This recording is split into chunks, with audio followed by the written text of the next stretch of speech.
même temps, je pense qu'en même temps, on n'a pas. On a pas besoin. À toi, oui.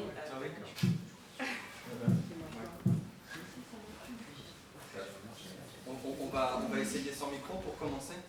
On va voir ce que vous en pensez. C'est mieux avec le micro, on va voir. Clément, il faut. C'est mieux avec le micro. Il perd sa voix. Ça change beaucoup. Ouais. Bon, bah écoutez, on va faire ça comme ça. Enfin, a priori, ça marche pas trop mal. Bien écoutez, on va commencer. Il est 19h à peine passé. Nous avons devant nous une petite heure avant que Marguerite et Clément doivent nous quitter pour reprendre le train. Donc on va aller très vite. Je plaisante, on va prendre un petit peu le temps. Donc d'abord, bonsoir. Bonsoir à toutes, bonsoir à tous. Je suis très heureux de vous accueillir ce soir au nom de la librairie La Bande Dessinée. 50 Grands de la Croix-Rousse pour ceux qui ne connaissent pas. J'en connais beaucoup, donc je pense que beaucoup. Voilà. Donc, on vous souhaite vraiment la bienvenue à l'Aquarium Ciné Café. Je ne vous redonne pas l'adresse, puisque vous y êtes. Ce soir, donc, c'est une soirée rencontre, puis projection du film Aya de Dieu-Pougon. Aya de Dieu-Pougon, c'est une œuvre qui, si mes calculs sont exacts, et je suis presque sûr qu'ils le sont parce que je les ai refaits une quinzaine de fois, cumule à peu près 1 million de lecteurs et spectateurs. Si on additionne le nombre de lecteurs annoncés sur votre bandeau du tome 7, plus le nombre de spectateurs au cinéma annoncés, on est quasiment à 1 million. Donc, félicitations. C'est le chiffre de copie, mais c'est pas les lecteurs. Ouais. Oui. Ouais, c'est, je crois qu'il y a plus, en fait. Ouais. Donc, pour parler de leur œuvre et de leur parcours, j'ai le plaisir rare de vous présenter une autrice et un auteur qui sont aussi célèbres que talentueux. Je vais commencer fort comme ça, pour vous mettre à l'aise. Marguerite Abouet et Clément Ouvreux.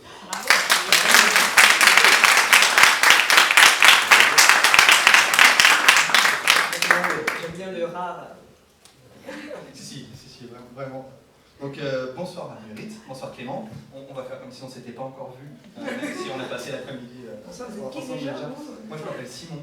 Bonsoir, je suis libraire. Bonsoir. Je vais pas vous présenter trop longtemps, mais on va quand même prendre un petit peu de temps, si vous voulez bien, pour parler un petit peu de vous, un peu de votre parcours. On va commencer par Marguerite. Comme je disais, un peu de vieille France. Tout de suite, les femmes. Donc, si je ne m'abuse, vous êtes né en Côte d'Ivoire, à Abidjan. Vous avez grandi comme Aya et Akissi à Yob City. Puis vous êtes arrivé en France à l'âge de 12 ans. Première déception, il ne fait pas froid. Deuxième déception, Raon n'était pas là pour vous accueillir à l'aéroport. Non. Puis après, je cite, des études moins longues que prévu. Et tout un tas de boulot plus ou moins stable, vous devenez assistante juridique à Paris, et toujours en parallèle, vous écrivez. Vous écrivez d'abord des romans, puis des bandes dessinées. Certains disent que c'est des romans que vous n'avez jamais montrés à personne. C'est prétentieux de dire des romans. Je racontais ma vie. Ouais. Et puis après, voilà, donc j'ai lu quelque part que c'était Marjane Satrapi qui vous avait donné peut-être le goût de la bande dessinée. C'est un raccourci. C'est un raccourci aussi. Il faut se méfier de ce qu'on lit sur Internet. Parce que disait Jules César, si je me souviens bien. En 2005, donc, vous sortez Aya, avec votre comparse Clément Ouvreux au dessin. BD qui est directement récompensé par le prix du meilleur premier album à Angoulême. Voilà. Ce qui, quand même, est un peu la classe. Et puis depuis, plein de projets. Plus rien. Plein de projets, on en reparlera. Bravo. La moitié. La moitié est vraie et l'autre moitié est vraie. Voilà. Clément Ouvreux, vous naissez à Paris. Jusqu'ici, je pense. Ça peut paraître un petit peu moins foufou qu'Abidjan, comme ça au départ, mais vous allez vous rattraper assez rapidement. En vrai, Neuilly-sur-Seine. Moi j'avais dit Paris, c'était juste pour éviter justement ce genre de situation. Après des études d'art à l'école Penningen, qui propose d'ailleurs tout un tas de formations très intéressantes, je vais aller voir leur site. C'est dans le quartier de Saint-Germain-des-Prés, la classe encore une fois. Vous partez 2 années aux États-Unis, où vous allez enchaîner également tout un tas de boulots plus ou moins stables. Il vous arrive 2-3 bricoles là-bas. et vous allez y publier vos premiers livres pour enfants. De retour en France, vous continuez l'illustration de livres jeunesse. Si j'ai bien compté sur votre site, j'en ai compté quand même une bonne cinquantaine. Et ce faisant, vous faisiez également vos premiers pas dans l'animation. On y reviendra. L'animation dessin animé, hein. Même s'il aurait fait un super animateur. Voilà. Puis, là, j'ai repris, copié-collé la phrase pour Marguerite. Puis en 2005, vous sortez Aya, avec votre comparse Marguerite Tableau au scénario. BD directement récompensé par le prix du premier album à Angoulême. La classe. Et depuis, plein de projets. C'est vrai. Allez, on va rentrer directement dans le vif du sujet. Ce soir, nous allons parler BD, bien sûr, mais pas que. À commencer par Aya, dont vient de sortir le 7e tome, 12 ans après le 6. Il s'est fait attendre, celui-là. 12 ans. Ah, bah, c'est ce que j'ai Pas compté. moi. Allez, on va dire 11 ans, 11 mois. Vous nous feriez, hein, comme ça, le but en blanc, un petit résumé de la série? Oula. C'est trop. Enfin, c'est plutôt les autres qui résument le mieux Aya, non? Mais c'est pas nous. Je peux faire un petit résumé. Ah oui, si c'est tu bien. veux. Ah, merci, merci. Donc c'est Aya, ça se passe dans le quartier de Yopougon, à Abidjan, à la fin des années 70. Oui. Et on va suivre l'histoire d'Aya, mais qui est en fait une sorte presque de personnage prétexte, de personnage lien, qui va lier en fait tous les personnages de ce quartier de Yop City. Donc on va retrouver à la fois ses deux grandes copines, Bintou et Adjoa, et puis les parents, les petits frères, les petites sœurs, les copains, et les histoires. Bah, tu vois que c'est pas simple quand même. Non, c'est vrai, hein. C'est pas, T'as raison. tellement de personnages dans cette série que c'est difficile de parler que d'Aya, parce que le titre c'est Aya Yopougon, mais c'est surtout ce Yopougon, c'est ce quartier, c'est ce quartier le vrai héros de notre série. Ce quartier où je suis née, où j'ai grandi et qui fait tellement partie de moi que voilà, tout ce que je raconte dans toutes mes séries, à part Bienvenue, j'ai de quoi raconter en tout cas sur Yopougon. C'est vrai que c'est vraiment le cœur du récit en fait. C'est-à-dire les personnages vont nous montrer véritablement ce quartier, on va le découvrir toujours plus avant, avec sa vie, avec ses marchés, etc. On y reviendra. Première question, est-ce que ça vous fait plaisir de retrouver tous ces personnages? Il y en a qui vous ont manqué tout particulièrement? Bon, en préambule, je dois juste m'excuser, je n'ai pas de voix. Donc c'est pour ça que je ne dis pas grand-chose. Bon, avec ce que j'ai comme voix, je vais essayer de vous dire. Et oui, un grand plaisir. Comme c'est la première BD qu'on ait fait ensemble, mais aussi individuellement, bizarrement, c'est la plus facile à faire. Et donc on est revenu à Aya. Enfin moi, ça m'a pris à peu près 2 jours pour retrouver un petit peu l'esprit, reprendre les mêmes outils, parce que j'ai tendance à changer d'outils pour chaque série. Pardon. Et donc oui, c'était beaucoup plus facile que de vous parler ce soir. T'as une bouteille d'eau juste là, si Oui, non, mais ça change. C'est pas... C'est l'émotion. C'est pas non plus l'émotion, je n'ai pas de voix. Bon voilà, donc les questions du public, après vous oubliez pas, c'est plutôt pour ma période. C'était quoi ta question déjà? J'ai vous dites, contrairement à... Est-ce que ça vous a fait plaisir de retrouver ces personnages? Et est-ce qu'il y en avait, je sais pas, un ou deux en particulier qui vous avaient vraiment manqué? En fait, ils m'ont pas vraiment quitté, hein, les personnages. Moi, toutes ces années, ces 12 années, je me suis beaucoup promenée avec Aya, on a fait un peu le tour du monde, parce que Aya s'est traduit en 15 langues quand même, et je fais énormément de rencontres aussi scolaires, où les jeunes, puisque ce sont les livres qui sortent le plus des bibliothèques scolaires, et Donc je fais beaucoup de rencontres, donc ces personnages ne m'ont jamais vraiment quitté. Mais, c'est vrai qu'en 12 ans, il s'est passé beaucoup de choses et ils avaient des choses en tout cas, à dire. Et donc ça, c'était plutôt intéressant de les retrouver en se disant, mais écoute Marguerite, nous, on a mûri et on a encore des choses à raconter. Et c'est peut-être pour ça que ce 7e tome est assez militant quand même. Et c'était aussi juste parce que j'ai mûri aussi. Super, en plus vous avez répondu à toutes les questions. Bon, bah, c'est la prochaine fiche. En tout cas, nous, on a eu énormément de plaisir à retrouver Aya et toute la bande. Pour tout dire, d'ailleurs, quand j'ai vu qu'il y allait y avoir un nouveau tome d'Aya, je me suis pincé pour être sûr, déjà. Et après, j'ai poussé une sorte de petit cri.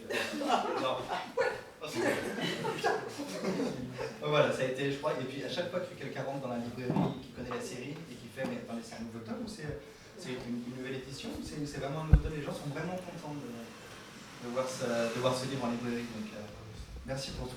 Je peux vous demander, est-ce que ça a été le déclic? Qu'est-ce qui vous a décidé de reprendre les stylos, les crayons Donc, ça, c'est beaucoup de pression de Clément. C'est du harcèlement même. J'ai beaucoup souffert. C'était quoi? C'était le confinement aussi. Et puis toutes ces histoires qui continuent à se dérouler dans votre tête.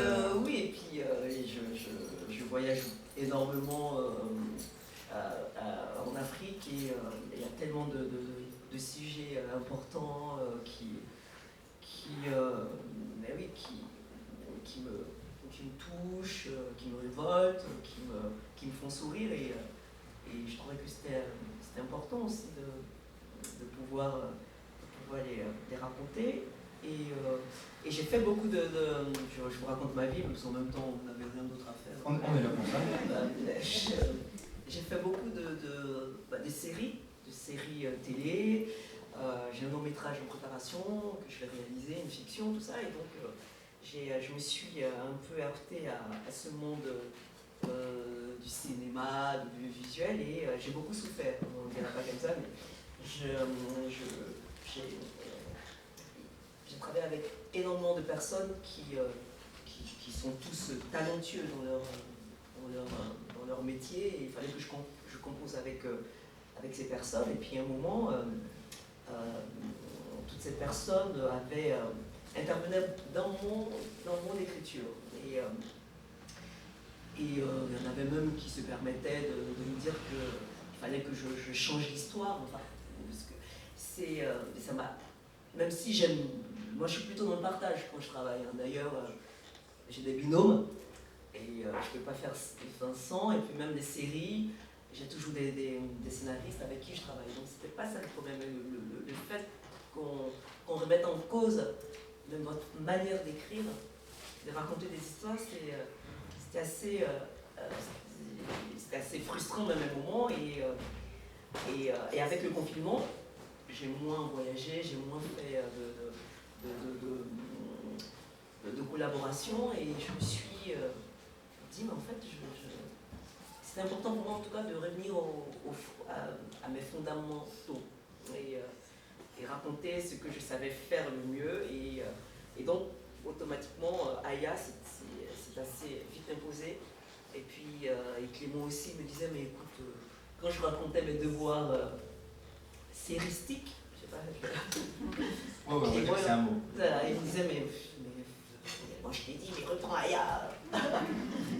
Personne ne viendra te dire que qu'il faut changer telle chose ou pas. Et en fait, j'étais assez contente. Ça, c'est votre...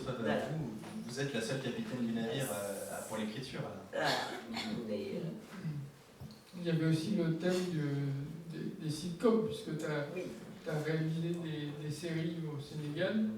Et donc il y avait plein d'histoires, d'anecdotes sur les tournages, les acteurs et tout ça. Donc ça aussi, ça faisait une matière pour un sujet. Je disais, mais fais quelque chose, tu peux très bien raconter tout ça avec Aya. Donc Doudou Bintou, voilà. Qui devient une star. Dès la couverture, on le voit. d'ailleurs, si on pouvait passer à la deuxième diapo, comme ça vous verrez un petit peu justement Bintou dans son rôle. Voilà, on a mis les premières pages jusqu'à ce qu'Aya apparaisse. Donc juste pour resituer, on en reparlera si on a le temps, mais votre série s'appelle C'est la vie, et c'est une série qui compte 3 saisons. 3 saisons, 92 épisodes, 26 minutes, et c'est un peu le cousin de Plus belle la vie, mais africanisé. Et d'ailleurs, j'ai travaillé avec Charlie Belletto, c'est important de le citer, qui a créé justement ce qu'on appelle le showrunner de Plus belle la vie. Et c'était magique parce qu'on s'est retrouvés au Sénégal et il fallait tout réinventer. Donc on a créé un vrai quartier qui s'appelle Ratanga. Enfin, j'ai créé ce quartier Ratanga et on a travaillé avec tous les habitants du quartier qui venaient jouer des rôles, comme on avait de la figuration et qu'on avait besoin d'un bébé, d'un nouveau-né. Quelqu'un nous sortait son bébé qui venait net hier. C'était assez magique, même si c'était un peu très compliqué, mais on a travaillé avec plus de 2000 personnes, on a formé, c'était plutôt ça qui m'intéressait dans cette aventure. C'était former des scénaristes, des réalisateurs, des scripts, c'était éprouvant, mais assez enrichissant. Oui, j'allais dire, c'est un autre travail d'écriture, mais qui doit être très riche, effectivement. Alors, on va continuer. Je vous laisse pour poser une seconde, je vais attaquer directement avec Marguerite. Non, c'est faux, en fait. Clément, là, vous le disiez, là, vous avez ressorti... Je le susurrais. Voilà, c'est vrai que vous avez fallu à peu près 2 jours pour retrouver les personnages, retrouver les outils aussi dont vous vous serviez. C'était important pour vous de reprendre la même technique? L'idée, c'était que comme on est dans une série, il ne faut pas qu'il y ait de rupture graphique. Et du coup, oui, c'était indispensable de retrouver parce qu'à 10 ans d'écart, en fait, entre-temps, j'ai dû faire 15 albums de BD. Et donc, j'ai travaillé... Pas de succès. J'ai compté ces 15 ans. Ah oui, c'est vrai. Et donc, j'ai fait plein d'autres trucs au crayon, au pinceau, au fusain, aquarelle. J'ai vraiment un peu tout testé et donc je ne savais même plus comment on utilisait les marqueurs. Ça, c'est juste au marqueur fin, quoi. Je sais pas comment ça s'appelle. Les rotrines qui ne se bougent pas. Et voilà, donc oui, c'est revenu assez vite et c'était important qu'il y ait une vraie continuité graphique, que quelqu'un qui découvre la série puisse la lire de manière fluide, sans tout d'un coup avoir une espèce de marche stylistique et même dans le... C'est pas simplement le style de dessin, c'est une manière de découper, de trouver un rythme. Voilà, l'idée c'était l'homogénéité. C'est très réussi. Hein. Est-ce qu'on peut avoir la diapo suivante, s'il vous plaît? Voilà, là c'est toujours les premières pages de la bande dessinée. Effectivement, on retrouve tout de suite l'ambiance, on retrouve tout de suite les personnages. Alors on est un peu dérouté au début de l'histoire, parce que justement on retrouve Bintou et pas les autres personnages. On est confronté à tout un tas de nouveaux personnages, alors qu'on a dit déjà qu'il y avait énormément de personnages. Vous les avez comptés, les personnages qui parlent dans la guerre? J'ai essayé, j'ai pas réussi. Il y en a trop. Et voilà, là, alors ça se voit pas super bien, mais vous voyez, la dernière case est en noir et blanc, et c'est là qu'on réalise que dans la page d'après, en fait, on est, merci, on est dans une émission télé, une série. Voilà. Alors c'est vrai qu'au début, on retrouve tout de suite le dessin, et on se dit, mais mince, qu'est-ce qui se passe? On reconnaît on reconnaît les visages à gauche à droite, et puis on a des nouveaux. Et puis voilà, le personnage d'Aya apparaît, et tout de suite, Aya, c'est la sérieuse. C'est cette prix-là pour dire, bon écoutez, maintenant, arrêtez. Elle est un peu chiante. Elle est trop sérieuse. Voilà, on la voit en haut à droite. Voilà, arrêtez avec ça. Vous voyez bien que en fait, parce que les gens vont confondre en fait le rôle et l'acteur, véritablement. Le rôle et l'actrice en l'occurrence. Voilà. Moi, je voulais faire juste un petit clin d'œil à Boïri, celui qui joue avec Bintou. Lui, c'est une grande star. Hein. Boïri, c'est vraiment c'est une une vraie star. Ah oui, Clément, c'est vraiment son visage. Enfin, Oui, il y a des gens qui l'ont reconnu. Qui l'ont reconnu et moi, c'est un hommage parce que ce type-là, il est assez bon dans ce qu'il fait. Et il y a une série qui s'appelle justement Ma famille. Et c'est une série qui cartonne en Afrique. C'est une série ivoirienne. Et Boïri joue le mari d'une Delta. Il est marié avec une femme incroyable, gentille, trop, mais il a qu'aucun film du matin au soir. Et avec toutes même ses copines, enfin, le mec, il est horrible. Vraiment. C'est un ressort dramatique. Et là, vous vous vengez du coup et je trouvais que c'était bien de mettre Boïri, de faire un clin d'œil à cette série qui cartonne, qui est drôle et qui. Mais ce type-là, il est aimé, alors qu'il est horrible, quoi. Et en même temps. Voilà, il vous a pas contacté? Non, mais je pense que bientôt j'aurai peut-être des petits soucis, mais bon, de toute façon. Il faudra lui rajouter une moustache à une nouvelle édition ou des cheveux. Ce qui est bien, c'est que je dis toujours que c'est la faute de Clément. Enfin, comme on est deux, à chaque fois je dis mais c'est Clément. C'est lui qui a voulu qu'il ressemble à cet acteur qu'il ne connaît pas du tout. Et merci Clément. Et Marguerite, ça a été une question un petit peu générale. Et puis voilà, mais c'est vous racontez la Côte d'Ivoire. Vous avez fait une petite incursion en bande dessinée aussi avec la série Bienvenue pour raconter un peu la vie parisienne, mais vous revenez toujours à la Côte d'Ivoire. Qu'est-ce qui vous donne vraiment cette envie d'écrire cette Côte d'Ivoire?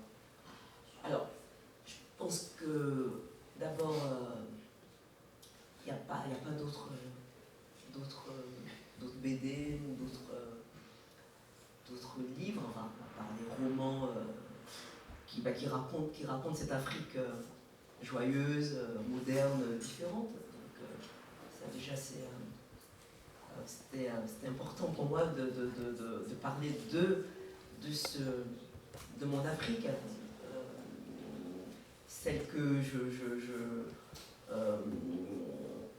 je rencontre encore lorsque j'y vais, parce que j'ai ma famille j'ai mes parents qui vivent là-bas et j'y vais assez souvent et il y a des gens qui vivent normalement, tout simplement, et montrer autre chose que ce qu'on a l'habitude de voir, ça c'est pour moi c'était super important. Et puis surtout que je suis habitée moi par ce quartier. Enfin, je dis souvent que j'ai deux pays, mais c'est Yopougon et Paris.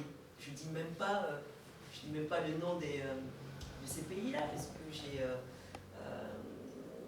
et puis Yopougon c'est un quartier, mais quand on y vit, enfin c'est indélébile. Enfin, on n'en sort pas indemne, en tout cas. Ou quand on en sort, on peut vivre n'importe où dans le monde, parce qu'on a la chance de vivre dans ce quartier, parce que on est élevé par toutes sortes de familles qui viennent d'ailleurs.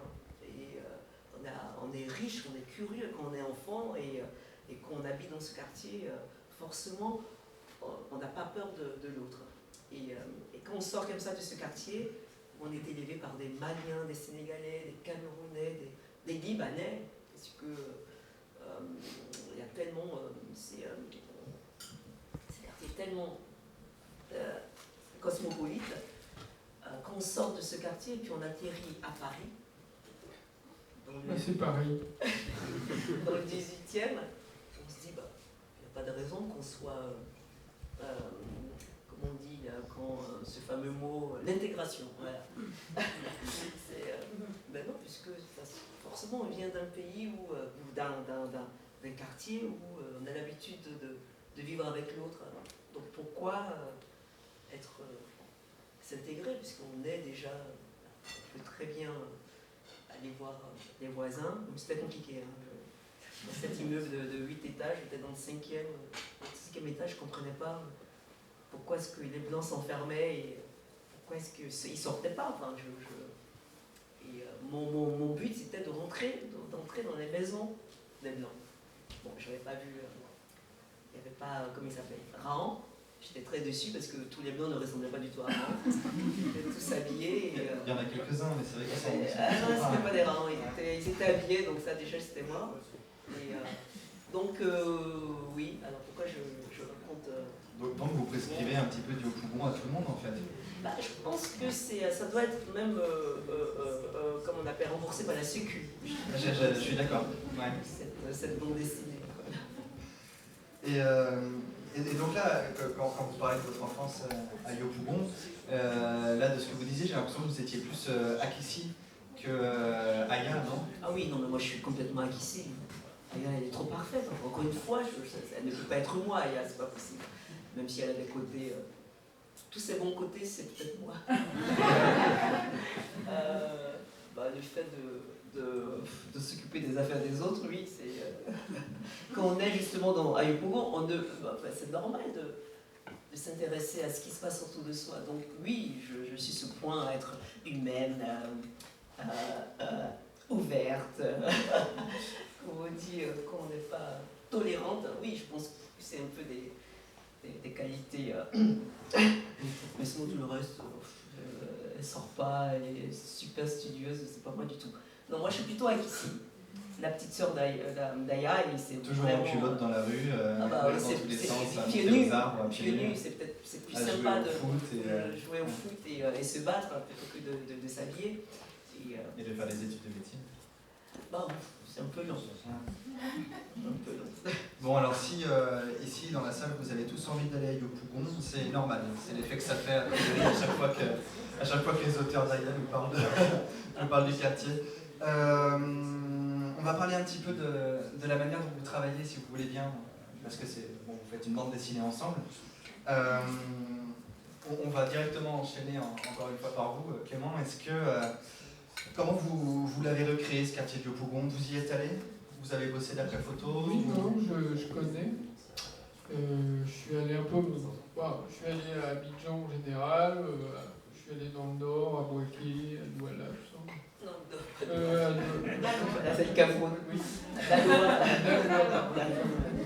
Ça se ressemble un peu. Et donc, voilà, donc je connais, donc déjà ça me donne un petit bonus pour la représentation.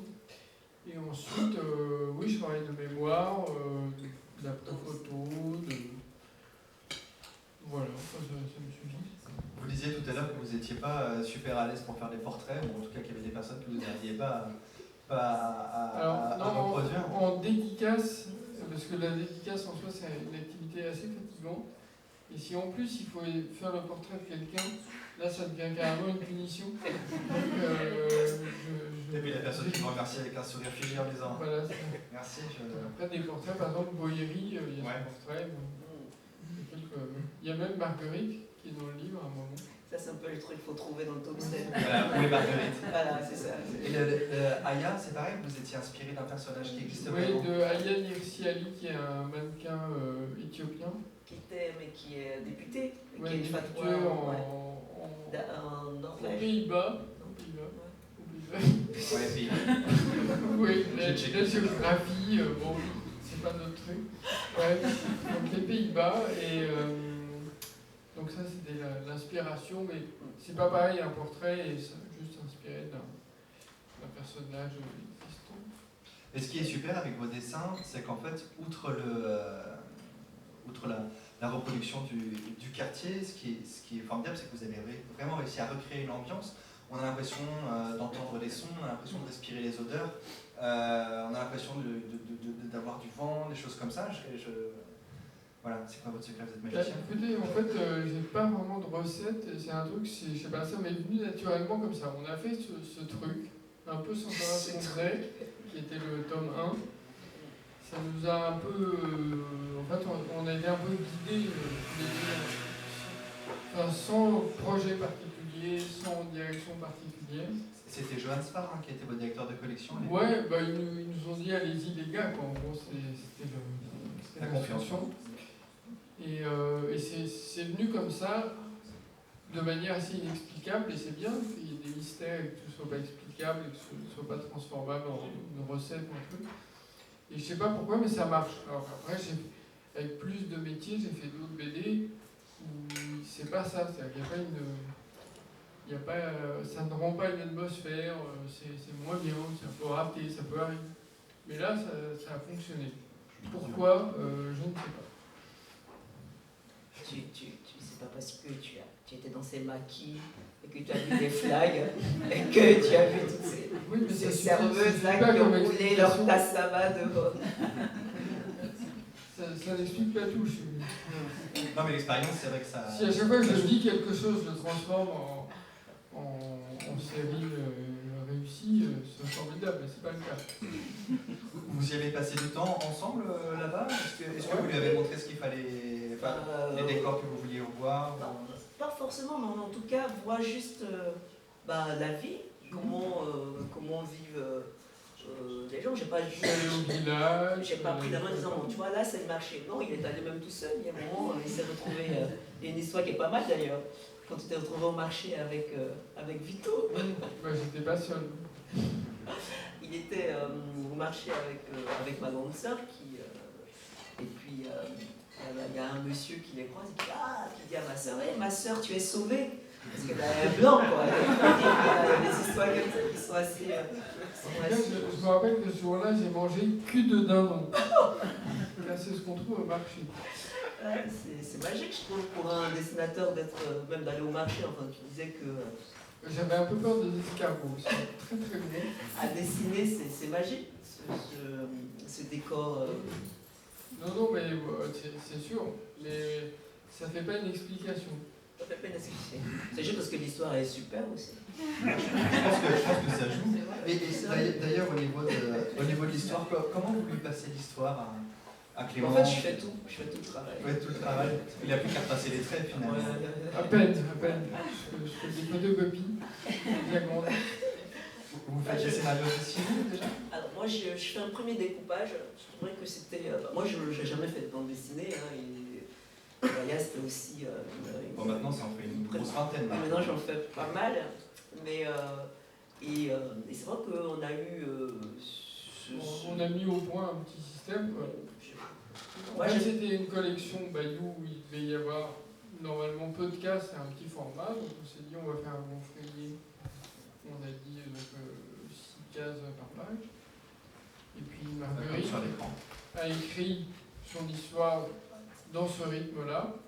Sauf que comme elle écrit beaucoup, si je mettais tout le texte dans la même page, ça ne rentrerait pas. Donc, en gros, quand elle me livre 80 pages, ça fait 120. Les personnages parlent beaucoup. Mais c'est déjà... il y a déjà un premier rythme, comme ça, en fouillis. En fait, quand j'écris, j'ai besoin d'y être. Et il me faut les décors tout de suite. Il faut que je place mes personnages dans leur situation et puis les dialogues. Donc je fais des patates. Enfin, Aya, c'est une patate avec un... Toi seul le sais. Avec un chignon. Et ensuite, vraiment, le moment où on travaille vraiment tous les deux, c'est quand je te lis mon découpage.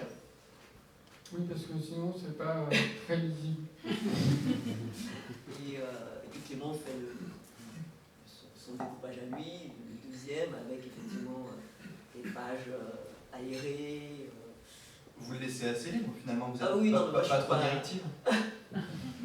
Non, on est un binôme, donc c'est important aussi qu'il... d'ailleurs, quand il me montre ensuite, lui, son découpage, je suis même... je m'arrive même de rigoler, alors que je suis censée... non, c'est super important, en plus c'est le premier lecteur, donc c'est quand même important. C'est déjà arrivé qu'il vous renvoie un scénario en vous disant non, ça c'est pas bon, ou ça a été bon tout de suite? Non, je ne crois pas que ce soit arrivé. Au début, quand on tâtonnait, on a découvert que c'était pas le même de faire rentrer et sortir les personnages à chaque scène. Bonjour, parce qu'on dit bonjour, on dit beaucoup bonjour chez nous. Oui, c'est ça. Bonjour, ça va, on va arrêter peut-être Okay. les bonjours et le bonsoir. Mais non, mais au départ, Après, on a fait plus cut, quoi. au départ, on a vraiment travaillé ensemble, c'était la recherche des personnages quand même. Ouais, c'est ça, pour trouver leur tête. C'était pas simple, et puis enfin, toutes les autres filles, en tout cas, c'était facile. Enfin, mais Aya, c'était le personnage le plus compliqué, mais on l'a trouvé en dernier. Enfin, oui, parce qu'il faut qu'elle soit à la fois. Qu'elle me ressemble. Voilà. Un peu austère. Oui, et en même temps jolie, élégante, mais pas très jolie non plus. Enfin... C'était pas simple, hein. Et puis il m'a montré plusieurs propositions, et puis à chaque fois je disais mais non. Et puis jusqu'à ce qu'on tombe sur cette. Je me souviens, il faut vraiment raconter cette histoire d'Irzi Ali, et donc et moi on se retrouve dans un avion, je sais pas. Non, au globe de cristal. Non, mais ça c'est après. On cherchait les personnages, et puis on tombe sur un article dans un magazine de cette femme, Ariane Irzi Ali. Et là, je dis à Clément, mais attends, mais c'est elle, Aya. Pourquoi? Je ne sais pas. Elle avait les oreilles écartées, enfin, elle était jolie sans... Et c'était aussi son militantisme, enfin, ce qu'elle faisait pour l'Afrique. Et puis, Clément me dit, mais c'est super, donc on fait le tome 1. Et puis, un jour, on est invité, enfin, surtout dans un truc des globes de cristal. Et c'est une récompense de je sais plus quoi, j'ai oublié. Et à la télé, en tout cas, avec que des stars, et nous on se retrouve là. Et on nous dit que Ayaan Hirsi Ali serait l'invité de BHL, parce qu'il avait pris sous son aile protectrice. Comme il le fait souvent. Comme elle a une fatwa et tout, donc ouais. Et puis donc, Clément, on lui fait un beau dessin, et un beau mot, et on se dit, bon, bah, c'est l'occasion de lui offrir, en plus, le premier tome, quoi. Et on la voit, et elle est assez protégée, donc il y a des gardes qui la... Donc on arrive à se... on me donne des coups, tout ça, bon, on y arrive quand même, et moi j'arrive à lui tendre le livre, et puis elle me regarde ça, oh, yes! Et puis elle ouvre, et puis elle nous signe. Elle me dédicace en fait mon livre, et puis elle me tend et elle regarde ça. Tu l'as gardé, tu s'est embauché. Mais donc je me suis retrouvé avec Aya dédicacée par Ayaan Hirsi Ali. C'était assez sympa. Donc ouais, Aya vous l'a dédicacée finalement. Vous disiez que, donc là je profite de ça pour rebondir, et puis vous disiez que ce tome-là était un peu plus politique. Là vous disiez aussi que ce personnage qui vous avait inspiré, enfin cette femme qui vous avait inspiré, le personnage d'Aya, était un personnage qui était aussi, enfin une femme qui était très engagée. Là il faut reconnaître que dans ce tome-ci, il y a une dimension plus politique qui s'installe. D'abord la bande dessinée... Vous l'avez tous lu ou pas? Non. Alors, à la fin, alors, pour vous donner une idée, sans trop vous en révéler, ça se passe en 81, au moment où en France il va y avoir un bouleversement politique certain, voire un certain voilà, et donc il va y avoir entre autres plusieurs scènes de manifestation. On lâche l'affaire, là, c'est pas grave. J'en révèle pas trop, là pour l'instant il y a plusieurs scènes de manifestation. Donc une à Abidjan et une à Paris également. Donc là on est dans une ambiance qui est... alors c'est deux scènes qui vont se répondre, je trouve qu'elles sont extrêmement bien construites, toutes deux, tant au niveau de l'histoire qu'au niveau du dessin, et effectivement on a cette violence qui va se répandre, ce sont les manifestations qui tournent à la violence. Clément, comment vous avez appréhendé justement ces scènes qui sont un peu d'un genre nouveau Oui, c'est vrai que c'est pas fou. C'est un peu nouveau. Bravo, on apprend des choses nous-mêmes. En fait, moi j'appréhende toujours, j'ai la technique acteur studio, c'est-à-dire je suis ce que je dessine. Donc, pour les scènes, je fais le CRS, après je fais le révolutionnaire. En fait, voilà, c'est aussi bête que ça. Il y a des moments où vous tapez dessus, du coup. Oui, c'est un métier dangereux. Et Marguerite, on disait que... alors ça va être une question un petit peu piège, mais c'est vrai que dans cette bande dessinée-là, dans ce tome-là, Aya aussi va se politiser. Alors, est-ce que vous vous étiez rendu compte que petit à petit, au fur et à mesure des tomes, Aya devient une icône féministe? Parce que alors, moi, plutôt que de dire féministe, je trouve qu'elle évolue juste avec son temps, tout simplement. Il y a des choses qui changent, donc toutes ces jeunes femmes aussi. Et en même temps qu'elles veulent s'émanciper, ça fonctionne aussi avec la démarche progressiste des femmes, forcément. Et elle veut changer des choses et elle veut avoir le choix de faire des études, de choisir l'homme avec qui elles aimeraient vivre. Enfin, je trouve juste que c'est pas du tout féministe. En tout cas, pour moi,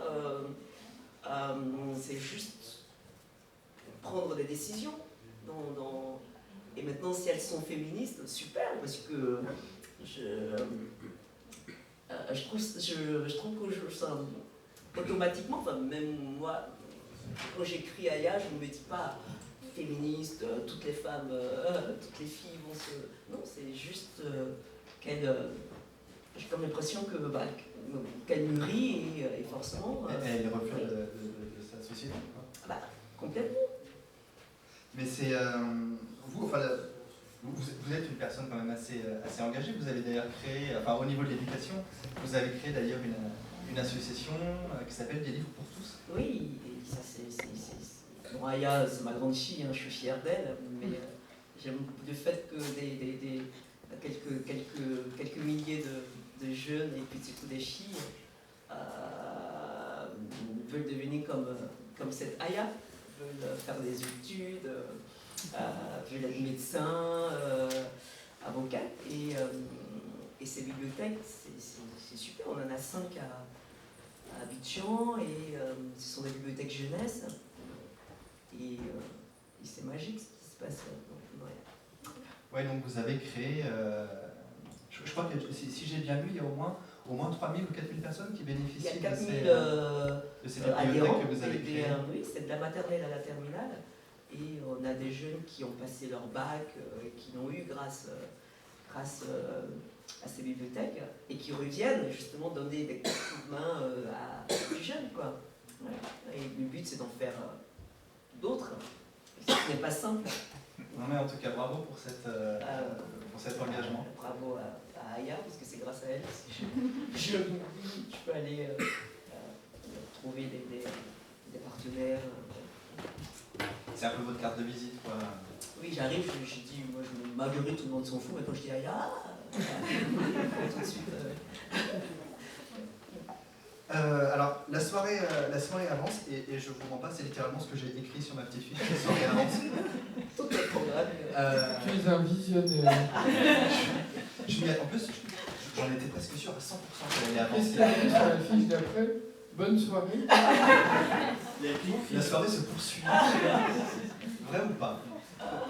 Oui, parce qu'en fait, je regarde discrètement l'heure depuis tout à l'heure, pas très discrètement. C'est vrai que si on veut avoir le temps de poser des questions, on va avancer. Je voulais parler un petit peu de vos autres séries, mais on n'aura pas trop le temps de...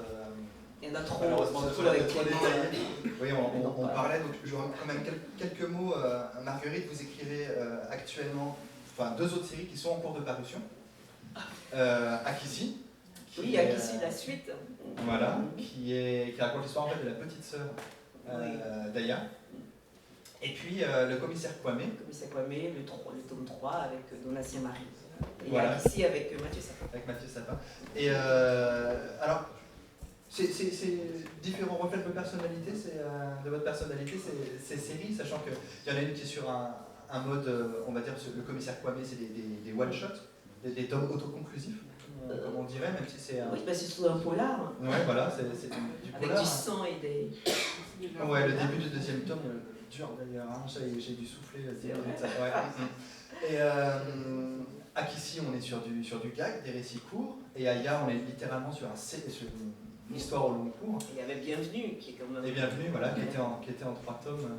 Également, c'est une gymnastique intellectuelle de passer d'une écriture à l'autre. Est-ce que vous avez besoin de changer d'écriture, enfin de passer de l'un à l'autre? En tout cas, moi j'aime bien raconter des histoires, donc je crois que c'est ça, je suis une raconteuse d'histoires et j'ai besoin de raconter des histoires, des histoires différentes surtout. Et je m'intéresse aux petits comme aux grands, comme au papa, comme au blond, parce qu'Akissi elle est blonde et d'ailleurs quand Akissi est sortie, ils sont beaucoup de lecteurs qui se sont demandé si c'était moi, parce qu'ils n'ont pas compris que j'étais l'auteur de Bienvenue, parce que la couverture elle est une blonde et pourtant Bienvenue me ressemble beaucoup plus qu'Aya. Et vous, Clément, on peut dire que vous êtes un auteur prolifique? On peut, hein? Oui, si. Alors, petite question, comment on passe de Aya à Pablo, à La Croisée des Mondes, à Cyberfatal, à Aya de nouveau? En fait, moi, c'est ce que j'aime bien, c'est changer, parce que le problème de la bande dessinée, c'est quand même une activité assez répétitive. Et donc, c'est bien vraiment de pouvoir s'éloigner d'une série une fois qu'on en a trop fait. C'est aussi pour ça qu'Aya, il y a eu une pause. Et pour moi, c'est nécessaire de ne pas refaire ce que j'ai déjà fait immédiatement, au moins de laisser un petit délai. Donc, c'est plutôt naturel. Ce qui serait inquiétant, si je faisais toujours pareil. Là, ce serait plutôt psychiatrique, comme on dit. C'est vrai qu'il y a des autrices et des auteurs qui sont des personnes d'une seule œuvre, mais là, c'est vraiment pas votre cas. La personnalité. Je me soigne. On va parler un petit peu aussi de cinéma pour lancer le film qui va suivre la rencontre. Donc Marguerite, on en a parlé tout à l'heure, vous avez fait cette série qui s'appelle C'est la vie pour la télévision. Vous avez également écrit le scénario du film Aya. Ça a été compliqué d'écrire le film? Non. Super, c'est le genre de réponse que j'ai besoin à 5 minutes.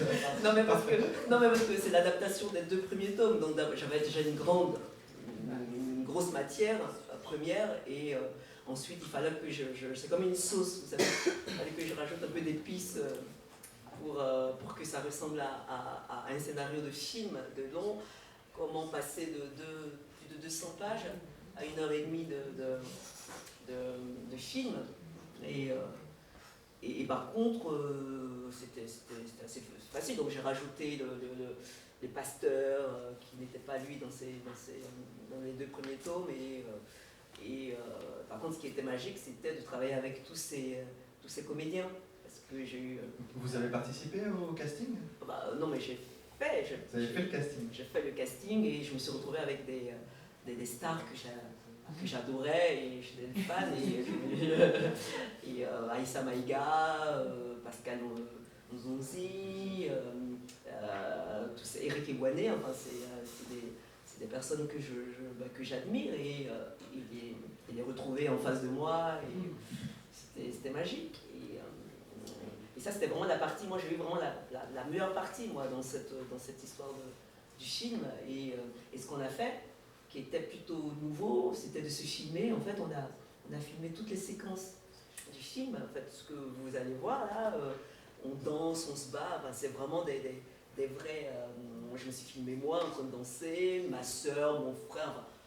Et ça, c'était une belle matière pour les animateurs. Ils ont pu témoin des Vous avez dansé, Clément, aussi? Oui, mais je sais pas, ça n'a pas été gardé au Juste pour Clément, juste parce que j'avais envie de vous taper un petit peu l'affiche quand même.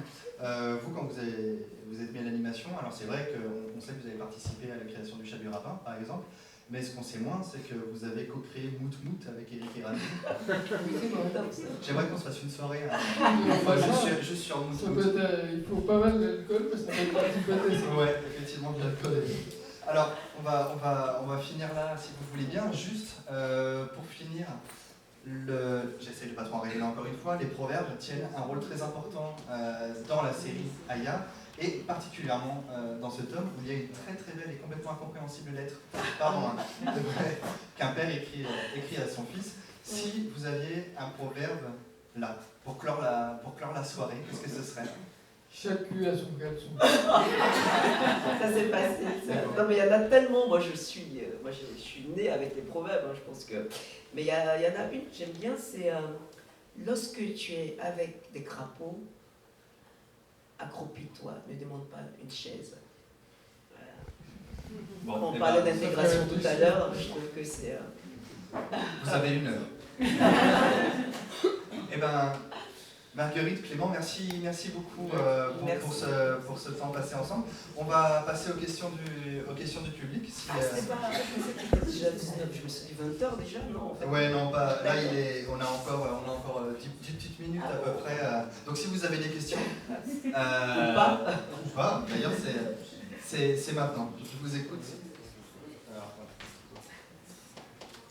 Alors, monsieur marque la limite de la distance que je peux atteindre avec lui. Bonsoir. Je voulais savoir si cette série, La C'est la vie, était disponible en France, où on pouvait la voir, ou c'est uniquement sur TV5 Monde qu'on ne peut pas accéder en France. Je pense qu'on peut la voir sur TV5 Monde, parce qu'ils ont leur... Mais TV5 Monde, on n'arrive pas à la voir en France. C'est vrai, mais si vous allez... Alors sinon, il y a YouTube, parce qu'aujourd'hui, on peut voir les épisodes sur YouTube. YouTube.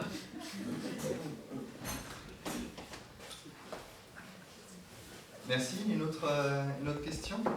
C'est vrai qu'ils ont été hyper précis et hyper clairs dans leur discours. N'hésitez pas si vous avez d'autres questions à poser. Oui. Je ne sais pas si j'ai bien compris. C'était votre collaboration pendant votre travail. Donc vous commencez par écrire et vous, par rapport à l'écriture, vous apportez le dessin. Dans quel sens je sais pas trop bien. C'est un peu comme on fait un film, c'est-à-dire il y a un scénario et il faut le mettre en scène d'une certaine manière. Parce que même s'il y a un découpage dans la version de Marguerite, il n'y a pas les cadrages, donc, en fait, c'est un peu comme être réalisateur à partir d'un scénario. L'intégralité du texte se retrouve dans le livre. Et simplement, je fais des propositions pour le mettre en scène. Voilà, c'est un peu comme ça. Oui, je me demandais si l'écriture inspirait le dessin. Ah bah oui. Non, mais... Est-ce que ça comme un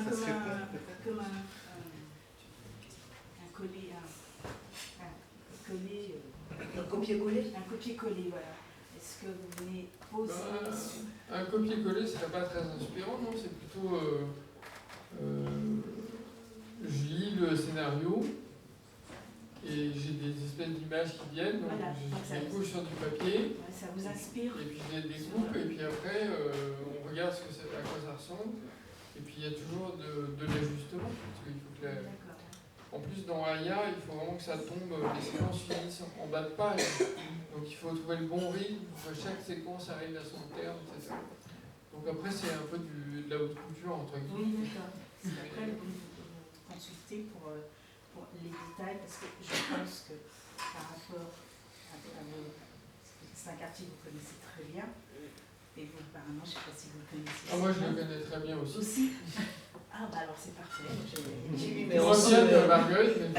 En fait, ce que vous voulez dire, c'est ce que après, je lui dis, bah tiens, des détails, des trucs comme ça. Pas mal sur les tenues, oui. Oui, il y a des choses quand même quand je lui dis, non, ça, c'est pas possible. Par exemple, Aya va au bureau, sans spoiler, je ne précise pas quel bureau.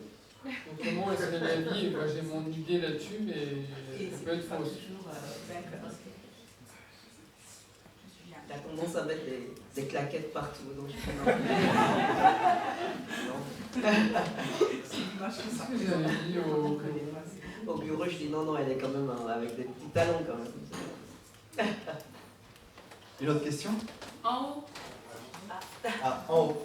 Bonsoir. Bonsoir. Vous pouvez m'entendre? Oh oui. D'accord. Précédemment, vous avez dit à quel point vous aimez raconter, narrer des histoires.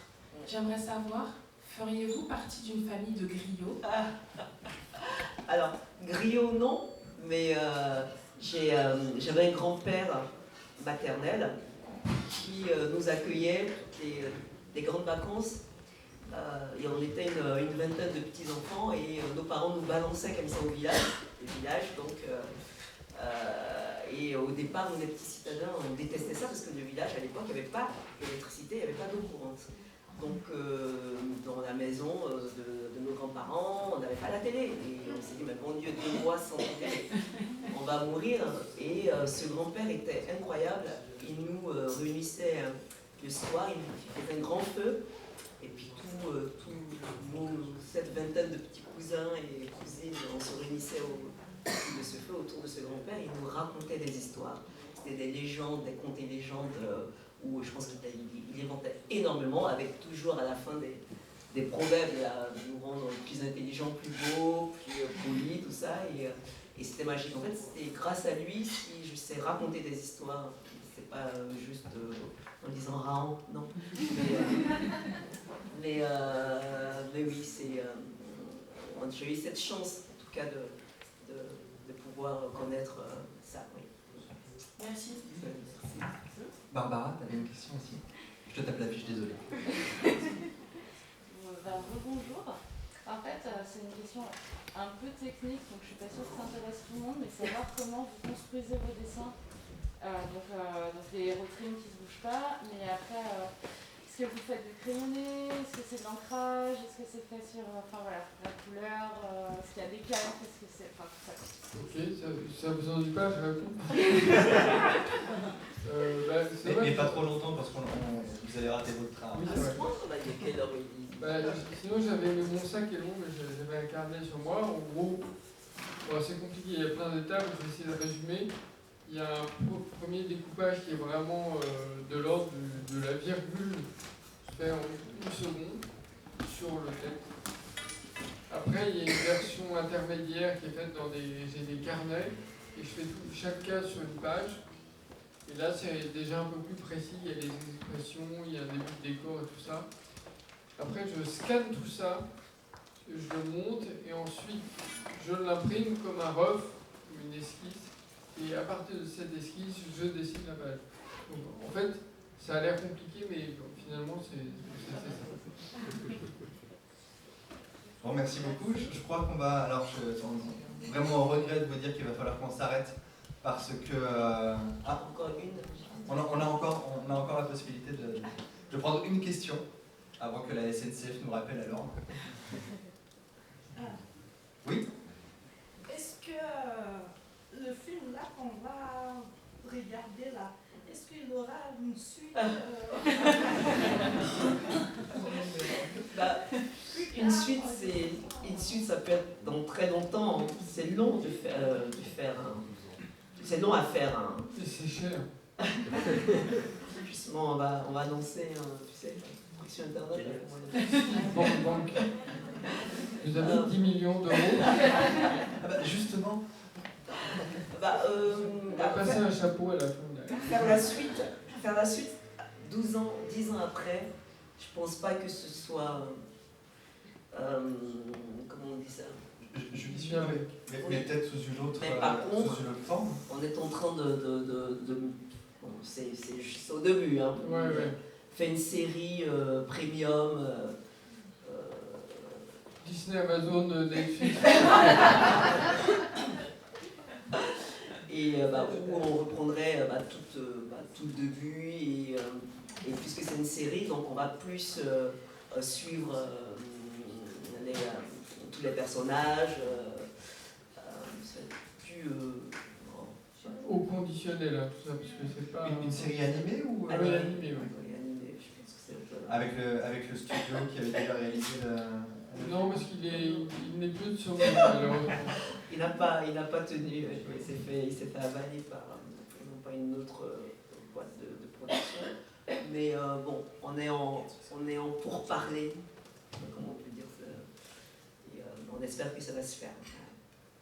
Eh bien, merci pour cette transition. Tout trouvé. Ah, encore une question. C'est une question toute simple en fait, c'est à quand du coup le prochain tome? Ah oui, est-ce qu'on va Est-ce qu'on va attendre attendre encore 12 ans? encore 10 ans? C'est juste pour... Ça dépend de Clément parce qu'il est tellement bokeh. J'aime bien me dédouaner. Non, bah non, là non. Je pense que 10 ans, il ne pourra plus dessiner, moi je pourrais plus. Je suis trop vieux. Déjà, Je parle Tu le vois, plus. Il parle plus très bien, tout ça c'est très compliqué. Donc, Ouais. non, on espère l'année prochaine. On dit qu'on a avant des Inch'Allah après. Eh bien, merci. Merci à vous. Merci Marguerite. Merci à vous.